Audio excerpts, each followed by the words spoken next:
Welcome to Pizza Talk. I'm Peter Reinhardt, and I'm here with Jonathan Goldsmith, the, I have to say, I have to use this word, I hate using it, but the legendary pizzaiolo of in Chicago, Illinois.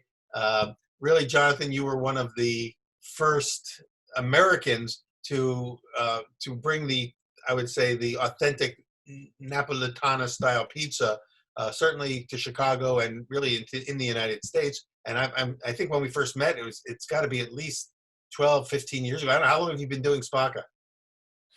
We opened Valentine's Day 2006, so I guess that was in February of that So year. it's like 14 years. And I think I got to see you and visit with you shortly after that. And we got a chance to know each other. And then we reconnected all these pizza expos and events. And now my friends who live in Chicago are all regulars. And you come to Chicago, we got to go to Spacca Napoli together.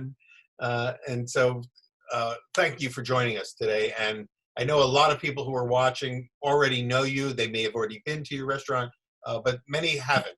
And so for the sake of those, we'll catch everybody up and get everyone on the same page. Can you tell us a little bit about, your journey and how you ended up going, switching careers and getting into the pizza world? Okay. My wife says always keep it brief, so redirect me as I digress. So I am 65. I turned 65 in March, and I began when I was 50. It was wonderful. I was in that first year to present at a graduating class of a School of Arts in Chicago. And they loved it because that day was my 50th birthday. And I pretty much had announced, or a few days before, and I announced that it was just my 50th birthday. And I had just figured out what I wanted to do. And they loved that. And I think that's true for a number of the pizza makers here in America, where this is a second career. So I'm no John Arena, I'm no Tony Troiano in the industry, or even Tony Gimiani, who as a young kid was working for his brother. By training, I am un assistante sociale. I'm a social worker. I came to Chicago to go to the School of Social Work at the University of Chicago in the School of Social Service Administration. And for many years, my focus was in adolescent psychiatry. And I was an adjunctive therapist at the Institute for Psychosomatic and Psychiatric Research and Training under Roy Grinker. And, wow, well, that's perfect background for being in the restaurant business, isn't it? Well, actually, it was quite good because as a social worker, and then I fell into construction. But I've always been in the food industry, so to speak. With my mother as a great cook at home, my wife just reminded me, you cook like your mother. I tell you what I don't want, and you don't listen. And you always talked about your mother put too much black pepper on the lamb chops, and she would see, and I do the same thing. So there was a lot of food in our household as a culture. We didn't eat to sustain, we ate to enjoy. My aunt is a very well-respected restaurateur and food writer, Joyce Goldstein. So I had that strong influence from her. And I knew Joyce before I knew you because I lived out in California. Now, where did you grow up? I was a poor boy in Scarsdale on the border of White Plains. So I grew up in New York. Yeah. I went to McBurney High School on West 63rd Street, where John Winkler, or whatever his name is, or the Fonz went to school. John Winkler, yeah. And also, if you remember from Catcher in the Rye, which is always good, there's actually, it falls true for pizza, is that you can ask the same question every year, and the information you get, whether it's even the same answer, you can incorporate that information and have a different meaning of it. So if you remember Catcher in the Rye, and there's a particular scene where Holden Caulfield is on his way into the city for a fencing meet. He leaves the foils on the bus or on the train, and he was on his way to McBurney, which was my school, because J.D. Salinger also went.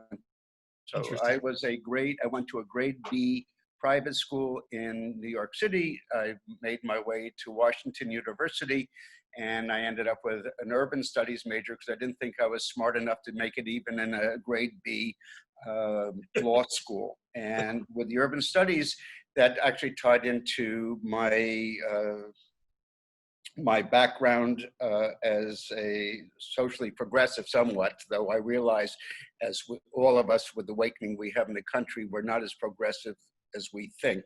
Right. So we have a lot to look at right now. But Yeah. as a kid, I used to work in high school, and then when I was in college doing my studies, I still was doing work around food. And at some point, it evolved into pizza, which was by our moving to overseas to living in Italy, in Florence for 4 years. My wife is a painter. And so really the connection with Italy and those experience is then tied into my love for Italy, the culture, the food, and at a later date, fell into pizza. Did you, when you went to Naples, and was that your wife's work that brought you there, or were you drawn to go there because you were Uh, already thinking about career change? it led my wife, Jenny Sykes, who is the president of our corporation. So she's the big Spacca Napoli, but I always remind her it's my pizzeria and I'll make the final decisions. Ginny She's is the bufala mozzarella. Ginny is a fine artist, and she had the opportunity we went to the same university, Washington University, and there was a program open to alumni and faculty to basically to compete for a 4-month stay in Paris at a studio that the university had there. Ginny was second in place, so we were confident that she would not go, or we would be going to Paris. And we decided, you know what, let's just do this on our own, but let's go to Italy. That would be more fun. So my father was in the fashion industry. He made neckwear in Como, Lago di Como, for 30 years. Done our honeymoon in Italy for 3 weeks. And at one point we ended up in Torre del Lago, which is between Pisa and Viareggio, for the final part of our honeymoon outside of Florence. So when the opportunity to move overseas, which was in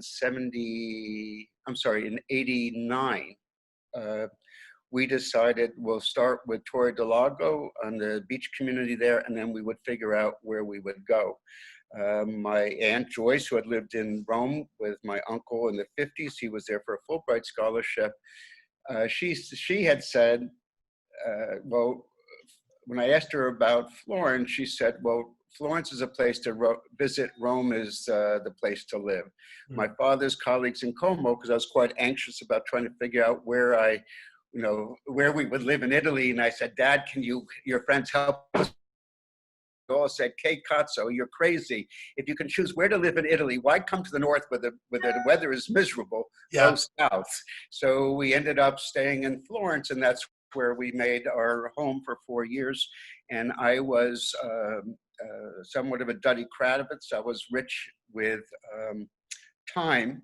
We made our way living overseas by the rents that we had from some real estate to make our way. So we had a very rich life, but I think I went to one bar over the 4 years because beers at that time were about €10, which was beyond my movie. But our daily life was my going to the Mercato Centrale and buying the daily shop and putting the food in our college-sized refrigerator, which was great. It's like my aunt's restaurant, Square One. You go back to Square One each day and figure what you're going to make with the fresh ingredients. And for those people who don't know about Square One, it was one of the seminal restaurants in San Francisco and California for establishing the whole concept of California cuisine, which was essentially reinventing Italian cuisine for America. Very, very much so. My Joyce and all my cousins had worked with Alice Panice. They were all, Joyce was doing something with Alice, I guess, as a favor, and then joined forces with her. Mm-hmm. And then the rest of the family then joined in at some point. Joyce, I know, was upset that when she did her great tome on the California food movement, that the sales were not great. But it was sure enough, at the time when the book came out, maybe just a few years ago, she's actually done 35 cookbooks, which is quite impressive. Yeah.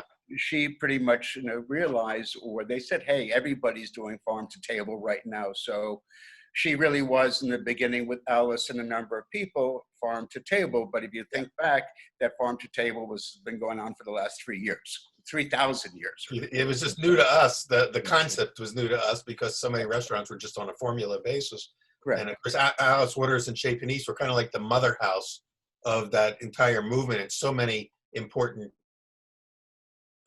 worked there and came out and started their own things. Like Joyce Square One came shortly after Chez Panisse, and together one was on the San Francisco side, one was on the Berkeley side of the Bay, and they really had a huge impact on how the whole California scene evolved over the last 25 Though I think Joyce, if she were to do it over again, I don't know if she would do a new menu every day, because it was really quite challenging. But it seemed like a good idea at the time, but what was I thinking?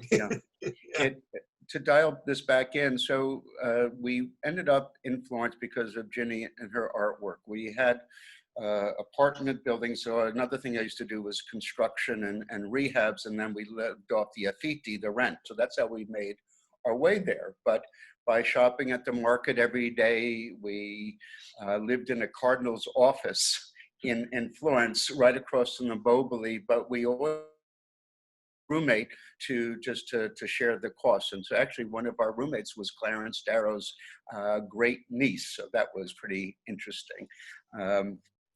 Liz. But my role was really to be a house husband, casalingo. Casalinga is housewife, so masculine lingo, which actually is my word. So I was a Florentine housewife or casalingo, and then I was the janitor for the atelier that Ginny went, where she studied painting. And then our summer months, by chance, were in Puglia, in the Gargano, in a small fishing village, which means little bath boy. And I was the one at 6 o'clock in the morning opening up the umbrellas and setting out the Straglie and Latini for the beach, but in the service of negotiating rent. So we pretty much, in my world, was really around barter, which is interesting because that's really how Franco Pepe became a pizza maker, is that Franco's grandfather was I'm not sure the right word, fermiere, or one nurse, once a carpenter. His grandfather was a carpenter, and at one point he was paid in grain. So he had all this grain, and so he started baking. And then, so the grandfather went from to baking, then it was his father, and then his son, Franco's father, and the father of the other two brothers as well, who then evolved into Antica Osteria Pizzeria Pepe. And again, for those who are new to this world, many people know who Franco Pepe is, but he's kind of, I would say right now, the top dog, in the pizza world. He's one of the most influential pizza makers of our lifetime, and operating just outside of Naples, right?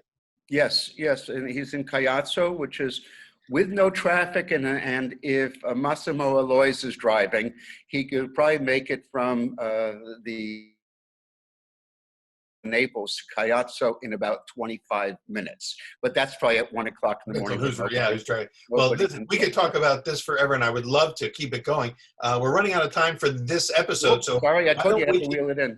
Let's continue the conversation on the next episode, and we'll kind of pick it up from now. You've been spending time in Italy. We want to bring it back and how it turned into Spacca Napoli on the next episode of Pizza Talk. So Jonathan Goldsmith, thanks for being with us for this one. We're going to keep bringing you back for a couple more episodes until we kind of get the whole story. So folks who are watching, please join us. Yeah, join us on the next episode and we'll see you there.